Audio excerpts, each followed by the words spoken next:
On our 5th wedding anniversary, Marcus's beautiful secretary suddenly showed up at my door.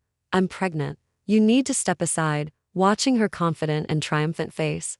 I was suddenly stunned. At 15, Marcus and I met. At 18, we fell in love. At 20, we defied our parents to be together. At 24, we got married. At 26, I gave birth to the daughter he had always dreamed of. Now, everything we had struggled for was behind us. At 28, he cheated on me. When the door was knocked just as I had set the hot soup on the table, the heat from my fingertips still lingered as I instinctively touched my earlobe and opened the door. Standing outside was a familiar face. The girl before me was young and beautiful, looking arrogant and spoiled. She knocked again, then smiled at me. "May I come in and talk, Mrs. Marcus?" My heart skipped a beat. I knew this person. She was the beautiful secretary Marcus had hired that year. At the time, I had just given birth to our daughter, but the company was in a critical growth phase, with many client events. He was afraid it'd be too tired, and people began to suggest that since I didn't have time to accompany him, Mr. Marcus needed a beautiful and capable assistant to maintain appearances. My thoughts drifted back. Marcus had held me, gently pecking my lips. He tenderly caressed my still not slender stomach, then kissed me with devotion. "Grace, after all these years, don't you know where my heart truly lies?" He playfully nibbled my lip. "Don't you trust me?" And I believed him. Later, at our daughter's first birthday party, that beautiful secretary, whose professional competence he often praised, came to deliver a gift. As guests mingled at the party, the two met, and she casually smoothed out the wrinkles on Marcus's shirt. A sudden unease settled in my heart. After the crowds dispersed, I stubbornly pulled Marcus's hand and asked him to replace his secretary. He replaced her immediately, but now, the girl put down her expensive handbag and glanced dismissively at the dishes covering the table. "I'm pregnant, Mrs. Marcus. You need to step aside." So H replaced her at the office, but not in his bed. Tiffany casually brushed a strand of hair from her ear, and only then did I look down. The girl before me was visibly pregnant, her face glowing with a maternal radiance. I paused, taking back the cup I'd just poured water into for her, but my tone remained calm. "Did send you?" She lifted her chin. "Otherwise, do you think I could have found your home?" At that time, the company had emerged rapidly, making quite a few enemies. Marcus had protected me well. He never spoke about my daughter's whereabouts or mine, and no one knew our home address. Even if Marcus hadn't directly sent her, he certainly wasn't innocent. On our 5th wedding anniversary, the 10th year of our love, I finally realized my husband had truly cheated on me. As she waited for me to speak, full of expectation, I let out a humorless laugh. "Fine." Tiffany was stunned. She nervously pushed past me, bumping the dining table as she tried to turn and leave. The hot soup at the edge of the table overturned. She dodged quickly, but half of it splashed onto me. The door slammed shut. I slowly sank to the floor. My phone screen lighting up, a message from 5 minutes ago. Something urgent came up. "I'll be back late. Eat if you're hungry." My hand remained in the position of holding the phone, but then Tiffany's triumphant, confident face flashed in my mind. "Mrs. Marcus, do you believe me? He won't be coming home tonight." 3. I knew exactly where he would be. I hailed a taxi and headed straight to the club, where I used to accompany him to client events. As I pushed open the doors of the club, the doorman bowed and gestured the way. "Mrs. Marcus, Mr. Marcus is over here." In the usual room, liquor bottles were tightly packed on the golden countertop. In a corner by the entrance, a couple was kissing passionately. I looked closer. It wasn't Marcus. Inside the room, several men were clinking glasses. A girl was singing, probably to warm up the crowd. She wasn't dressed provocatively, high-waisted pants, and a silk blouse with flowy sleeves. A spotlight happened to fall on her, illuminating her young face. The girl wore small diamond stud earrings, their scattered light highlighting her fair skin. Marcus put down his glass and motioned to her. She walked straight to Marcus, bending over, revealing ample cleavage. Under her shirt, black lace embraced her fair skin, forming a sharp cleavage. It was quite eye-catching. Yet she casually poured a glass of scotch and sweetly handed it to him. The girl's finger unconsciously traced Marcus's thin lips.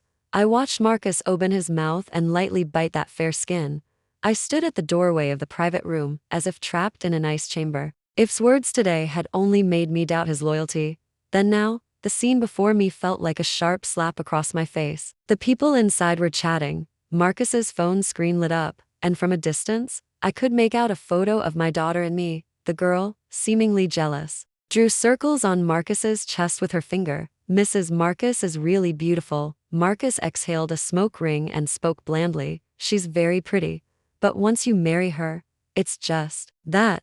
It felt as if the betrayer's words were shattering my very being. Just that. Marcus said marrying me was just that. I instinctively recoiled, slamming the door shut, which had only been slightly ajar. But I didn't know if I had startled the people inside. For Marcus heard the noise at the door, he subconsciously assumed it was Tiffany throwing a tantrum. And he couldn't be bothered to appease her. He hurried home after his client events. Unlike those demanding women he dealt with outside, his wife was always gentle and never caused him trouble. She took excellent care of their daughter in the home. She even looked after his parents' health, taking them to renowned doctors several times a month for their well-being. After so many years together, their temperaments and habits were perfectly aligned. There was no need for further adjustment. He always felt more relaxed at home. As his car turned the corner, Marcus saw a white-haired couple emerge from the flower shop. The old man held a small bouquet of roses, presenting them like a treasure to his beloved. The grandmother's smile was wide. She grumbled about wasted money but held the flowers and admired them again and again. Marcus suddenly pulled over.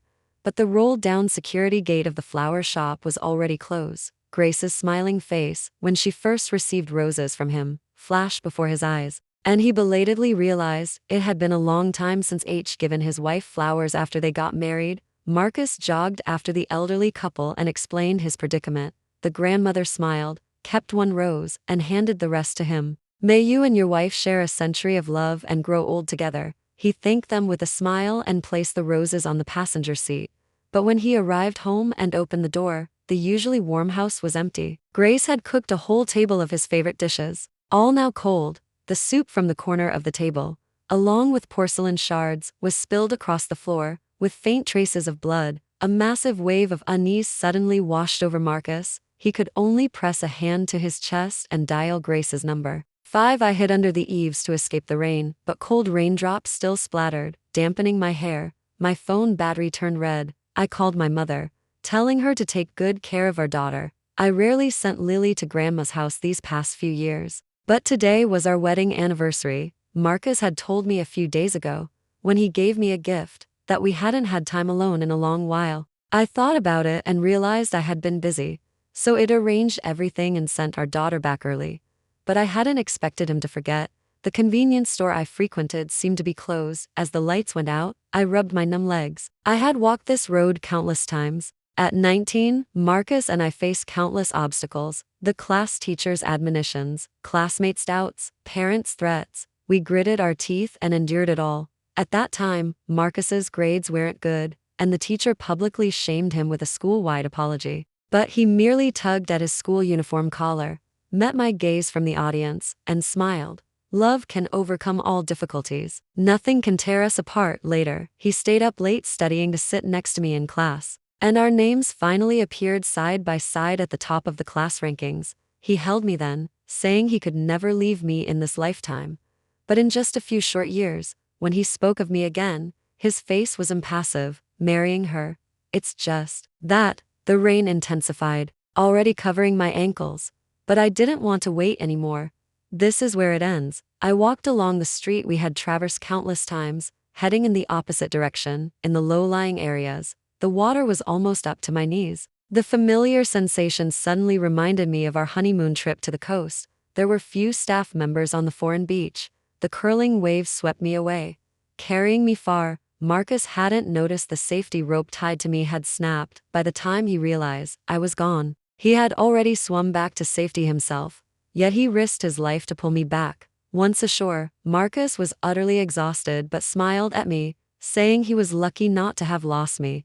I genuinely thought then that having faced life and death together, nothing could ever tear us apart. But 4 years later today, he cheated on me. Stumbling, I realized the high heels I'd worn to match my dress were stuck in a drain hole on the manhole cover. My ankle twisted in the heavy rain, and I fell hard onto the ground. For a moment, I couldn't distinguish between tears and rain on my face. As I choked back sobs, a handkerchief suddenly appeared before me. A black umbrella hovered above my head, and a gentle, humble male voice came from above me. Do you remember me? Ethan saw my blank unresponsive face and reached out to wipe the rain and tears from my cheeks. Forgive my intrusion.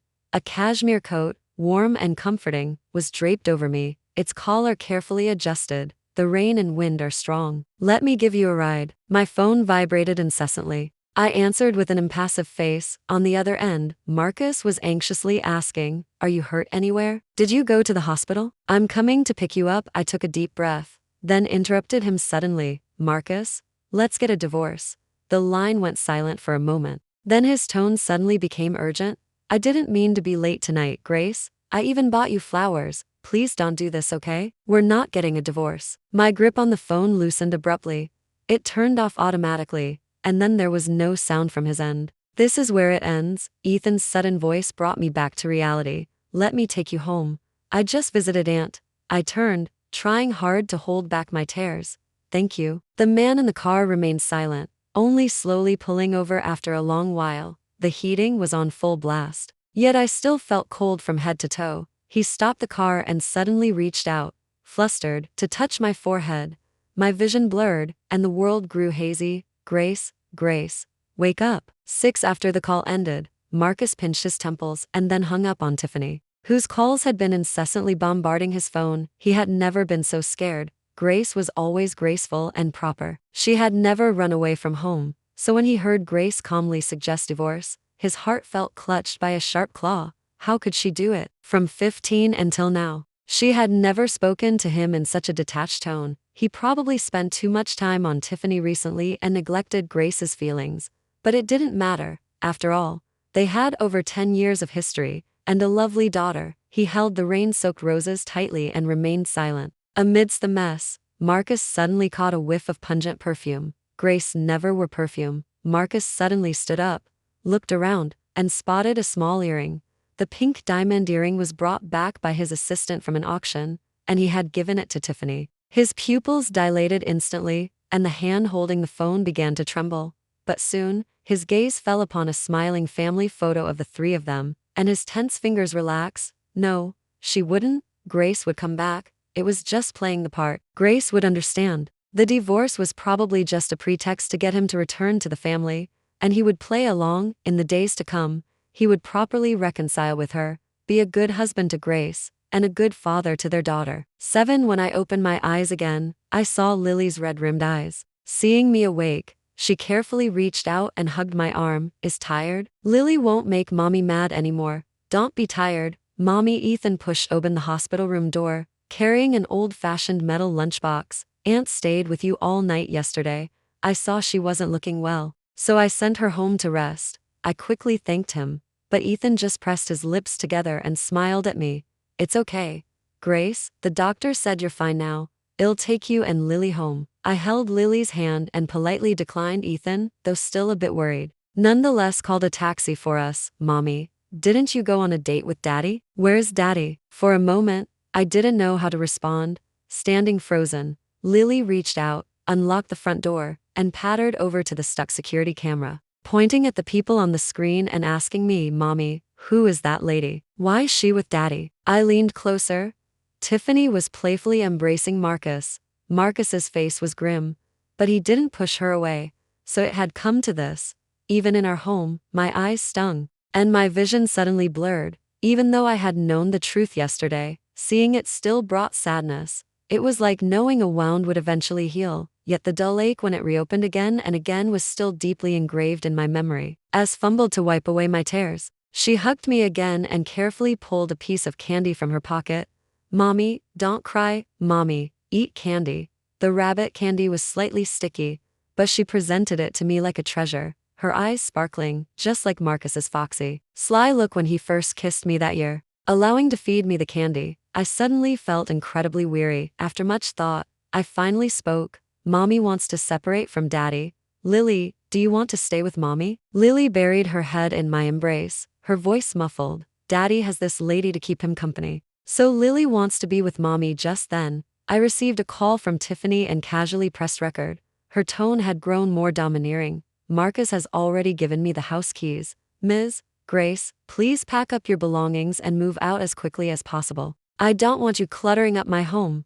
Marcus told you to come to me, didn't he?" Seeing my calm tone, Tiffany became somewhat agitated, furiously trying to provoke me, seemingly wanting me to break down. Of course, he was already tired of a washed-up wife like you. I pinched my temples, tightening my grip on Lily's hand. Are you saying Marcus not only condoned your actions but also specifically asked you to come and tell me the truth about his affair? As if her tail had been stepped on, Tiffany's voice turned shrill. The one who isn't loved is the other woman. Grace, you'd better get out of my house quickly. I lifted my eyes. The stinging in my eyes seemed to vanish completely. Over a decade of affection collapsed in an instant. After a long while, I felt a small hand cover my eyes.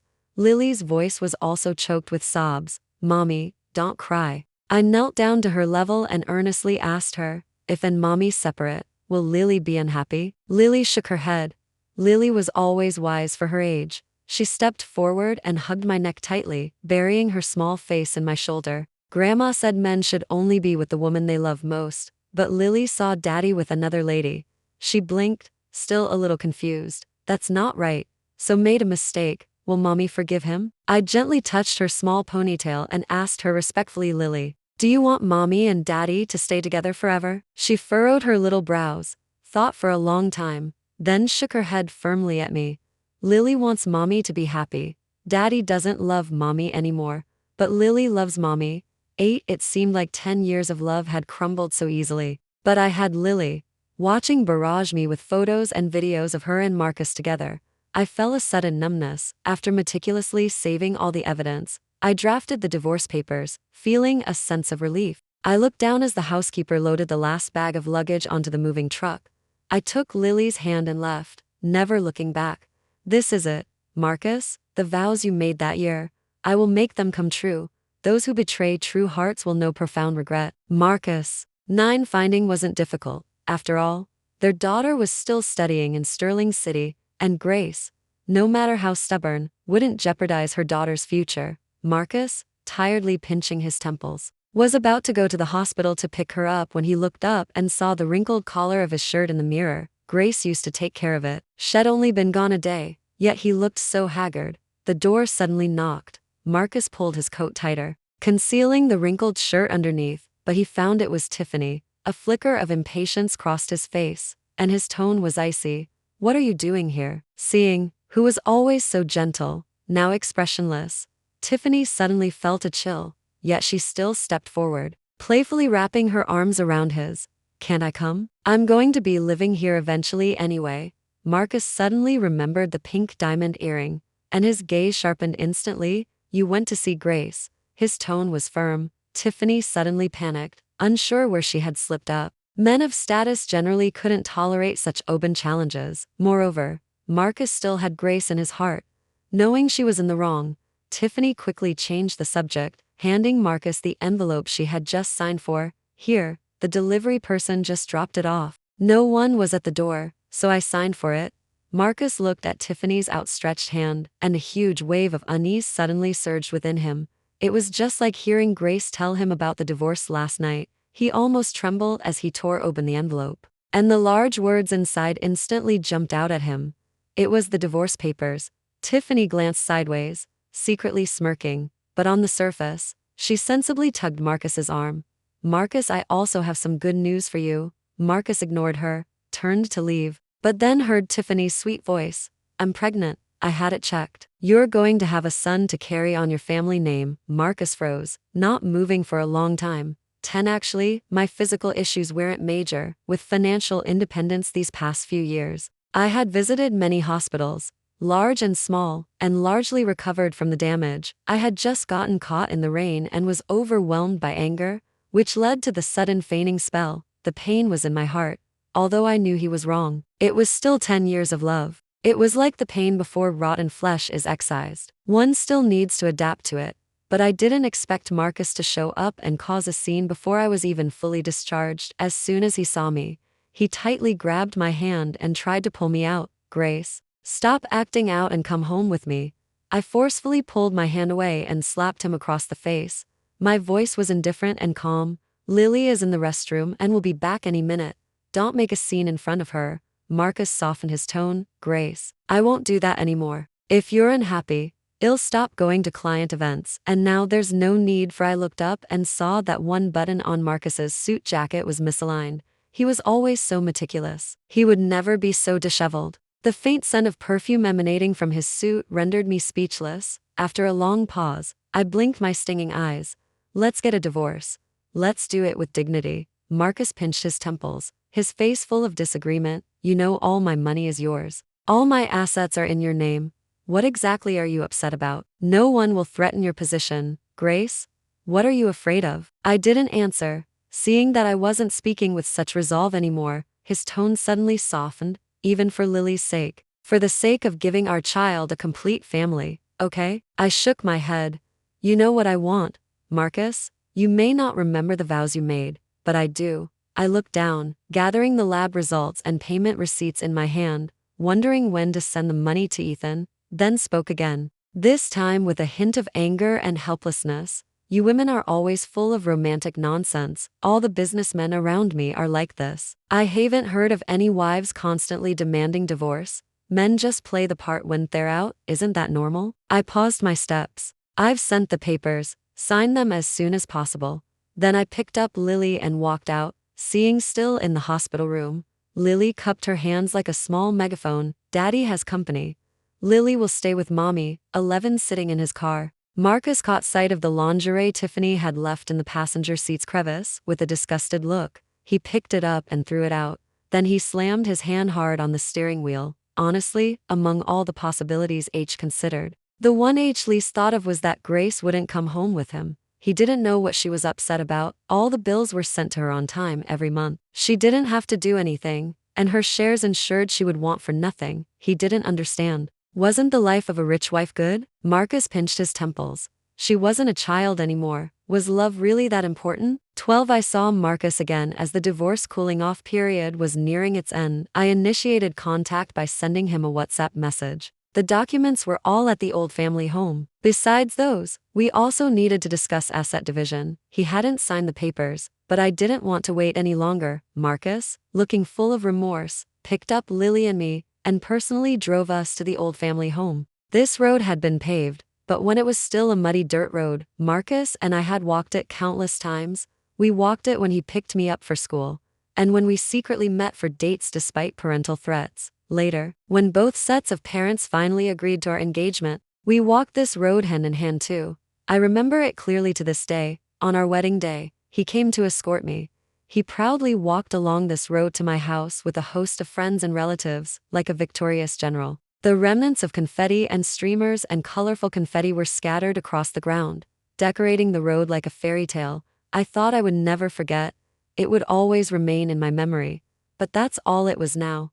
Love is a verb, not an adjective. Actions end, but those images will forever be preserved in memory. Lily, seeing Marcus's gaze and mine linger on the old building, suddenly asked me, Mommy, was this Lily's old home? I knelt down and picked up my daughter, who was clearly tired but still insisted on walking, and nodded. Even though Lily wasn't here yet, this was Lily's home too. Perhaps moved by the surroundings, Marcus's mood became somber. Seeing his face, almost on the verge of tears, my memories of the old house suddenly shifted. I remembered one time when Marcus got drunk at a client event and called me to pick him up. When I hurried there, the young girl escorting him out had her short skirt right up. He was draped over the charming girl, his dangling hand accidentally brushing her chest. Just as I saw it, Wen was throwing up violently. I mentioned that he should be careful in the future and not cross the line. It's just playing the part. Grace, I wouldn't touch them. I find it disgusting. Back then, he was still naive. After coming home at night, he would gently caress my earlobe, and a devout kiss would follow. He would take my hand, pressing it to his chest as if to say, this only belongs to you. Young love is never eternal. I snapped back to reality. So cheating and decay weren't instantaneous processes. The clues had been slowly laid out for me, but I just hadn't taken them seriously. I think I know what you want now, Grace. As memories flooded back, my fingers instinctively clenched, and my slender fingertips turned white. He irritably tugged at his tie, his burgundy suit looking even more imposing under the fluorescent lights. He was truly not like his old self. Marcus's skin was still as fair as it had been when he was young, But with the passage of time, tiny wrinkles now crinkled at the corners of his eyes. I didn't want to hear anymore. I quickly took a few steps forward with Lily. Stopping at the lush orchard before us, our families hadn't approved back then. We were young, and everyone thought we were dating too early. A few moments alone together was our greatest wish back then. As the moonlight fell, we would sneak out from two different directions. On the side of orchard was an old park, where he had built a swing. He would hold me, and we'd talk about everything under the sun, share romantic moments. There was never a dull moment. "I'm sorry," I heard Marcus's voice crack, but I didn't turn around.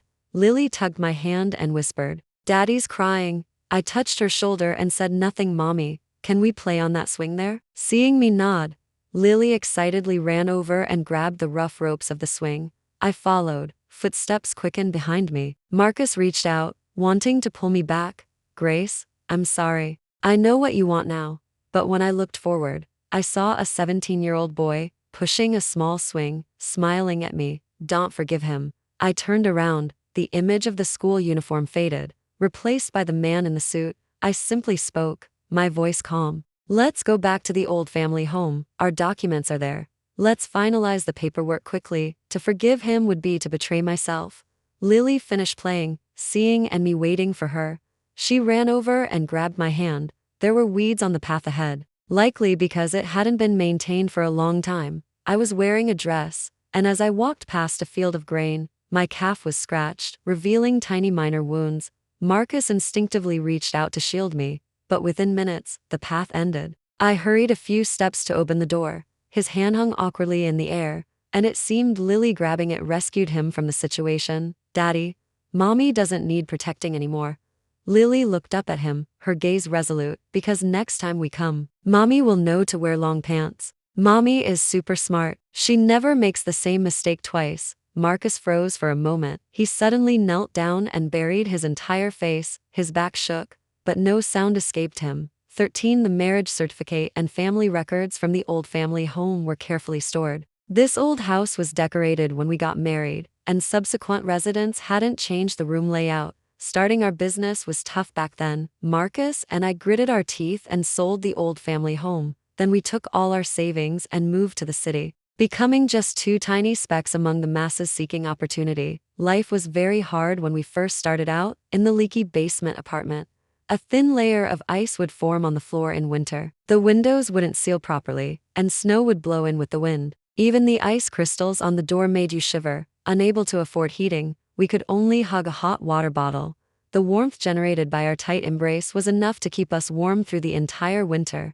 At that time, he was my only one, my dearest love, and my greatest love. The hardest years were the years we loved each other most. But luckily, we had good fortune. Soon we established a small startup.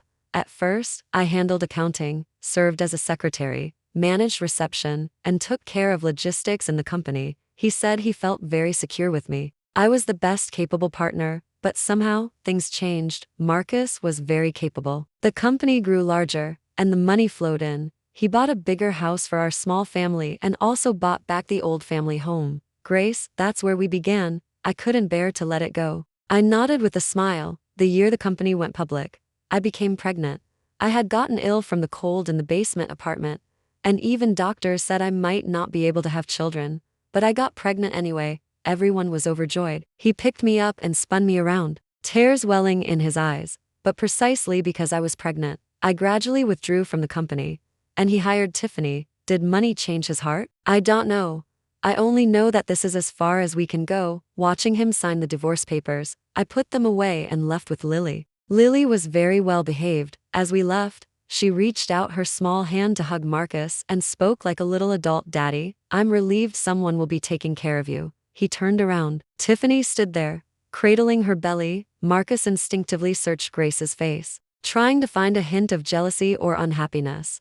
But there was none. She simply picked up Lily and walked away into the distance without looking back. 14. Marcus ignored Tiffany. He looked at the triumphant Tiffany with an expressionless face and tossed her a card.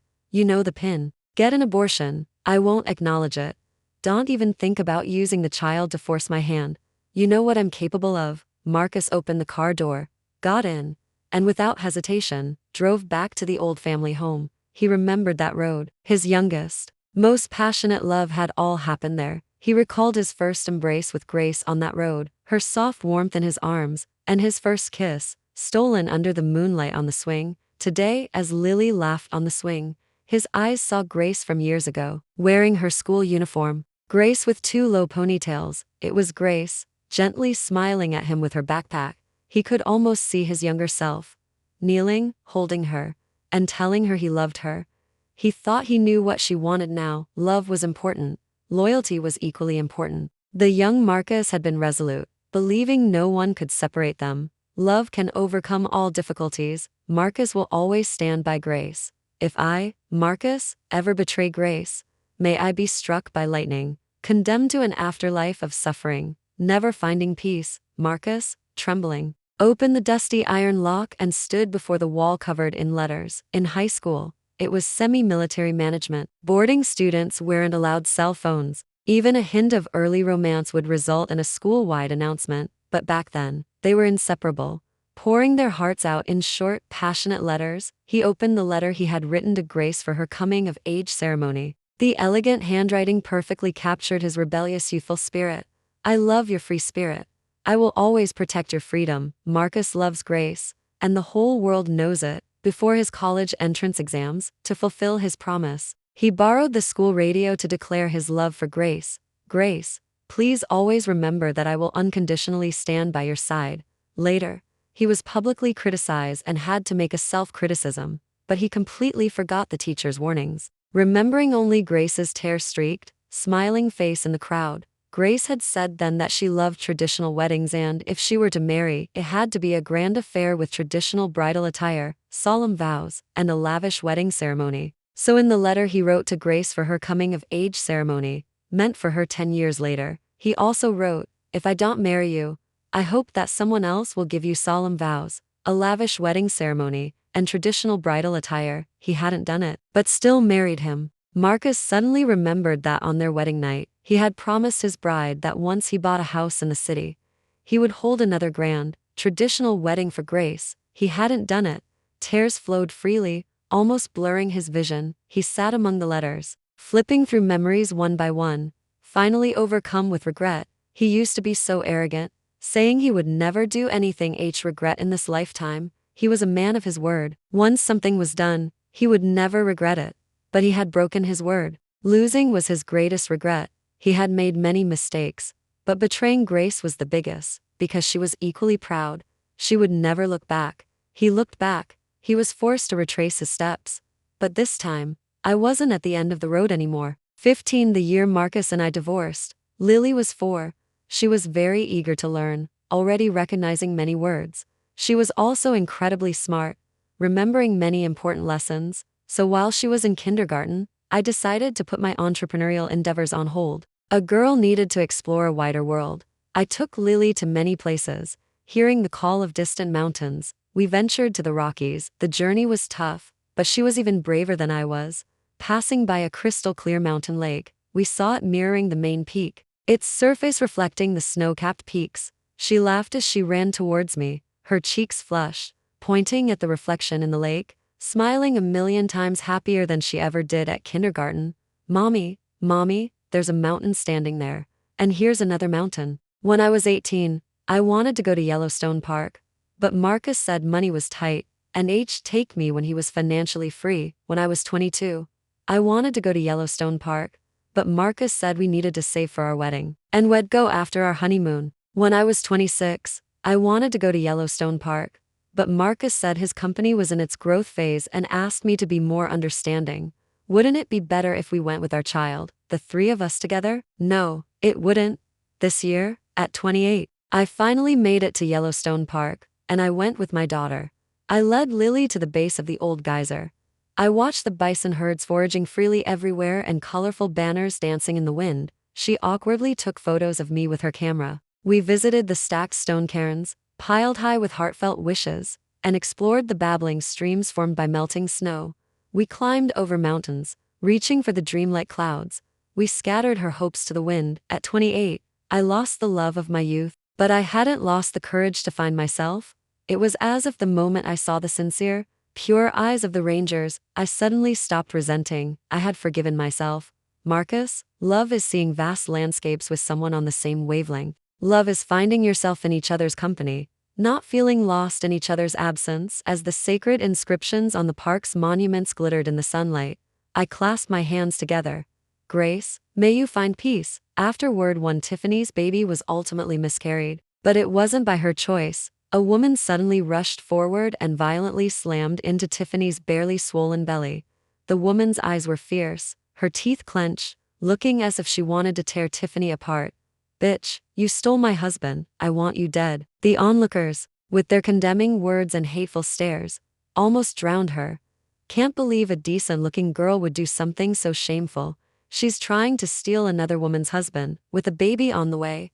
Isn't she trying to force her way in? Wonder how many men she's been with. Where does she get the nerve? Morals are declining, and shameless people are everywhere. Mistresses are now flaunting their pregnancies. Tiffany stared in disbelief at the crazy-looking stranger, almost wondering if Grace had sent her. But as the woman flailed and continuously hammered at her belly, Tiffany looked closely, and the hatred in her eyes didn't seem fake. Just as her consciousness began to waver, she vaguely heard someone stop the woman, then kneel in front of Tiffany and apologize. My sister was cheated on. The mistress showed up with a child, trying to force her way in, and hurt my nephew. That's why she went crazy. Since then, she can't stand to see pregnant women. Well, take you to the hospital right away. It'll cover all the expenses. The woman's brother called an ambulance, and as he helped Tiffany up, he met her gaze and suddenly gave a cold smile. Well, look who it is. I guess my sister was delivering justice. Only then did Tiffany recognize him, an old friend of Marcus, after took her to a few business dinners. People had figured out her inappropriate relationship with him. His former friends had mostly stopped associating with him. Anyway, it's just a worthless life. Being born is the real sin. Her chest tightened, a breath caught in her throat. The other woman is always tainted, scorned by everyone. But was it her fault alone? Her self-worth and dignity had withered away as she pleaded for attention. Feeling the relentless loss of blood beneath her, she suddenly thought of Grace. Marcus had repeatedly warned her to stay away from Grace. She hadn't listened. Marcus had always kept himself respectable, rarely having female companions. That year, her success was due to plying him with alcohol and drugs, and wearing the same style of dress as Grace to make him stay. He stayed for one night, and the subsequent 2 years followed from that. She thought she was special, but she wasn't. The cold instruments of the hospital scraped inside her abdomen. She gripped her hands in pain, unexpectedly. Grace's image flashed through her mind. She remembered Grace's calm and indifferent smile when she had tried to force her way in. No matter how much she provoked her, Grace had simply said, "Fine," kicked out by Marcus. The money in her hand was then stolen by her gambling brother, just as she was about to start over.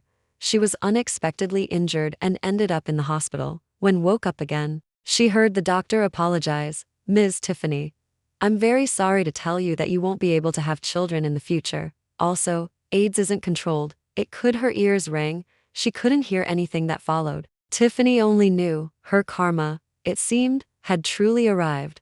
Marcus looked ahead, watching the mother and daughter's retreating figures, his right hand clenching tightly. When he saw Lily joyfully run into Ethan's arms, he paused, his hands reflexively gripping both sides of the steering wheel, accidentally hitting the horn, which let out a sharp blare. But they didn't look back. Ethan put Lily on his shoulders and ran with long strides, even amidst the noisy, chaotic crowd. Marcus could still hear his daughter's joyful laughter. He couldn't deny it. Both of them were happier without him. Marcus pressed his lower abdomen, almost numbly enduring a dull ache that came in waves. In the second year after losing Grace, he discovered that he had also lost his health and good fortune. He had been drifting through life. But then one day, he suddenly noticed dark blue lesions below his chest, and red sores in intimate areas. That day, distracted, he was watching Grace's travel vlog during a bidding meeting when his vision suddenly went black and he collapsed. When he woke up, his former friend was looking at him with a mix of disgust and pity. But since they were old friends, the man's eyes still welled up, though he spoke as if delivering justice. "You goddamn bastard, spend the rest of your days repenting for your sins." Damn it. He endured the pain and picked up his medical records. His first reaction, however, was relief. Marcus checked out of the hospital, first went to the notary public to write his will, then drove towards Grace's house. But he lost the courage to see them. Grace hadn't yet agreed to be with Ethan, but thought it would be soon. Grace had always been cool on the outside but warm-hearted. Her not rejecting Ethan's company meant she had tacitly allowed his presence. Lily, however, really liked him and would secretly call him Dad when Grace wasn't around. His heart ached with a sharp pain. The love and happiness that were once within his grasp, he now had to cautiously peek at like a thief. Just before he lost consciousness for good, Marcus seemed to see his younger self, wearing a school uniform, tilting his head and asking him, "Are you Marcus 10 years from now? Did you marry Grace?" "I haven't confessed yet, but I believe she'll say yes." Marcus stammered for a long time, then finally gritted his teeth and nodded. "Don't ever betray her. You need to be good to her, always, okay?" The young boy, with his backpack and a love letter for Grace in his hand, only left Marcus with his retreating back. "Of course I won't betray Grace. Those who betray true love will suffer 1,000 heartbreaks." What did it feel like to suffer 1,000 heartbreaks? Marcus thought. He knew now.